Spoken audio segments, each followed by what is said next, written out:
All right, so this is the key to the review. There's a couple of things about it that you need to make sure that you understand. First off, the solution to this system is 5/3, 1. If you got a fraction in your calculator and you were worried about the fraction being the right answer, the fraction is the right answer. You should still be worried if it comes up to a fraction that's going to be like over 65 or over 92 or something like that. But if it's a fraction and it is one of your multiple choice answers, then that's going to be okay for you to have on there. Remember that the key sequence is going to be menu, and then 3, and then 2. If you push menu 3, 2, you can move through that a lot faster to get it started, which is going to help you get through the test quicker, which means you'll have time to check over your work and go back to ones that you don't get. On this one, it'll say no solution found, so you don't have to worry as much about that looking weird on the calculator. Remember, if it's infinite solutions on the calculator, it's going to come up. If it's infinite, it'll have like a C1 or something like that contained in the answer, a C1 or a C2, something like that, and it'll mess with how the answer looks. On number 3, with the bake sale, they give you the variables, I think. No, not on this one, they don't. So we used X for cupcakes, Y for cookies. The total means you're going to add them together. So you're adding the cupcakes and the cookies.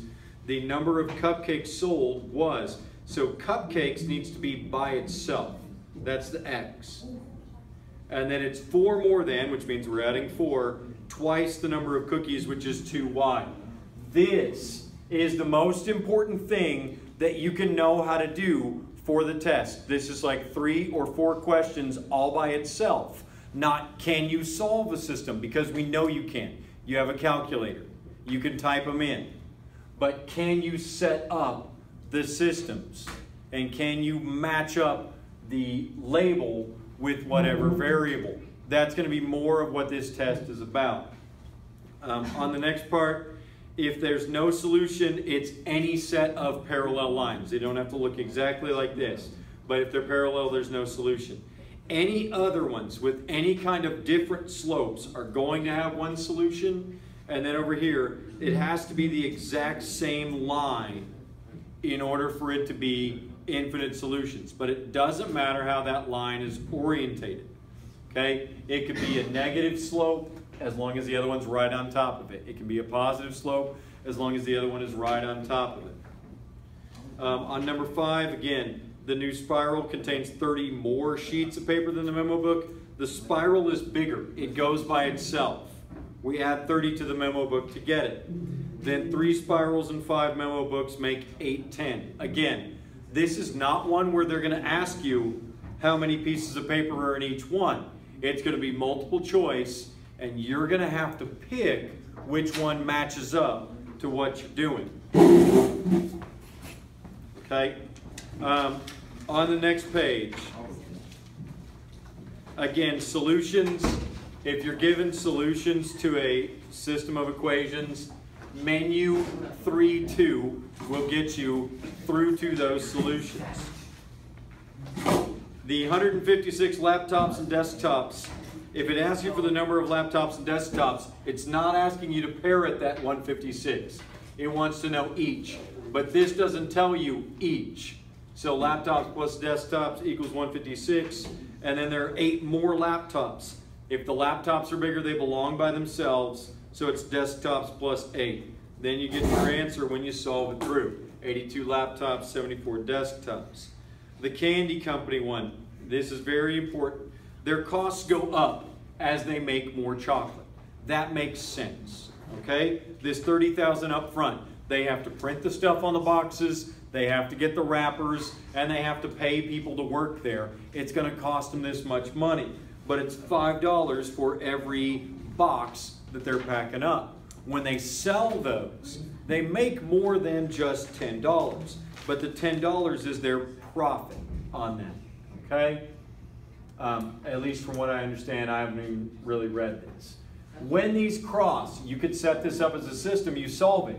This first one, how many cases of chocolate bars, that's my X value, because I can see it over here, number of cases This is my number of cases. So then when will the amount of money be the same? That's my Y value.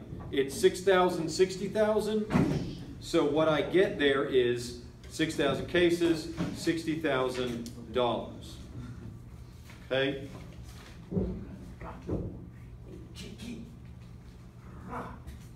I supposed to be in this class? I don't know. They like put my name and Jaden's name together. It said like Carrasco, Jaden, Zane. That's his middle name. You're not listed on my roll. I didn't know your middle name was Zane. Why didn't you ever tell me? Okay, so on number 10, the small action figures and the large action figures. Here was the key on this one that made it difficult to understand.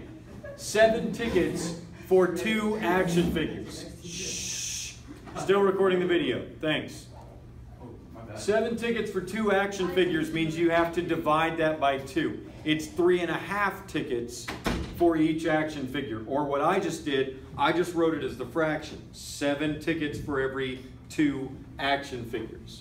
Okay? So if you run into one like this tomorrow on the test, just understand it's going to be a fractional or decimal value there. It's not a whole ticket, but they can only take whole tickets. Okay? They're going to rip them in half once they get them to you. 20 large action figures, 80 small action figures. Again, the key to this one is the setup. Do you know how to set it up? Do you understand what it means? Number 11, again, we're talking books, but they give you everything in like one sentence. The height of the stack of 9 books is 14 inches.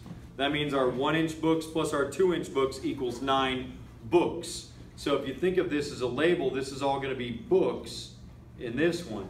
And this is all going to be inches in this one. 1 inch for these books, 2 inches for these books, and it's 14 inches tall. Okay? Once you solve that, 4 books that are 1 inch thick, 5 books that are 2 inches thick, just make sure that you have them in alpha order. I know that there are a couple of questions on the test where you do have to solve the system, and they will have 4-5 as one answer. They will have 5-4 as the other. So your variables need to be in alphabetical order when you put them in, because that's how the answer is going to report. Okay? Number 12, a system of inequalities for this. This is a dashed line. It's shaded above it. That's y is less than. This is a solid line. It's also shaded above. That's y is greater than or equal to. If you know that, and you can understand that part, that will get you a good chunk towards eliminating at least 2 of the wrong choices, if not eliminating all of them. Plus, whatever answers you have, this is a multiple choice test, you can enter those multiple choice answers onto your calculator on the graphs. Remember, delete the equals sign when you're on the graph. If you delete that equals sign, you can replace it with an inequality in the y equals mx plus b, the slope-intercept form, or in standard form if you choose the option 6, the relation. Graph exactly what it says. Look for the same response there on your answer document.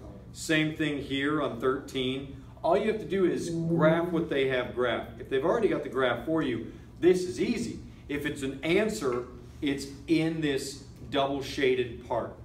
Okay? If it's on this solid line, it's part of the answer. If it's on the dashed line, it is not part of the answer. But if you're looking for ones that are not a solution to this, anywhere out here, all around in these wide open spaces, those are the ones that are not answers for this part. When you go to graph this system, you can see it's double shaded, but it's double shaded in like black and white. The x is greater than -5 is this dashed line here. We're shading this way from that. So that's where it's shaded back and forth like this. And then y is less than or equal to -x minus 2 would be this line here. And it's shaded below, that's a solid line. So this part, I'm going to go ahead and highlight it. This part would be the overlap. So everything in here is the right answer. The other stuff is just not. Determine if the following pairs of solutions. You can do this mathematically, or again, you can put this on the graph. You can graph both of these and just count your way over to them. The only one that's going to be in there is 2, 5. You can check it mathematically. 2 times 3 is 6, minus 4 times 5 is 20. 6 minus 20 is a -14. 2 times 3 is 6, plus 5 is 11, and 11 is bigger than 6. So it checks out mathematically for both. The last few questions on here.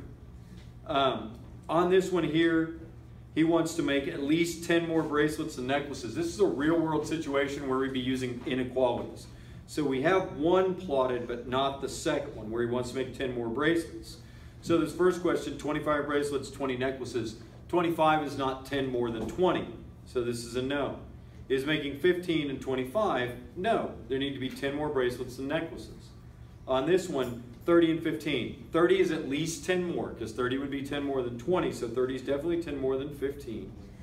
And then, does it fit the number of supplies he has? Yes, it falls in that shaded area. It's good. It has to satisfy both, because it's a system.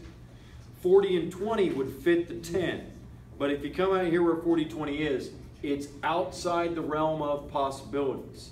It's out here in the non-shaded part. So there's no way he can make that.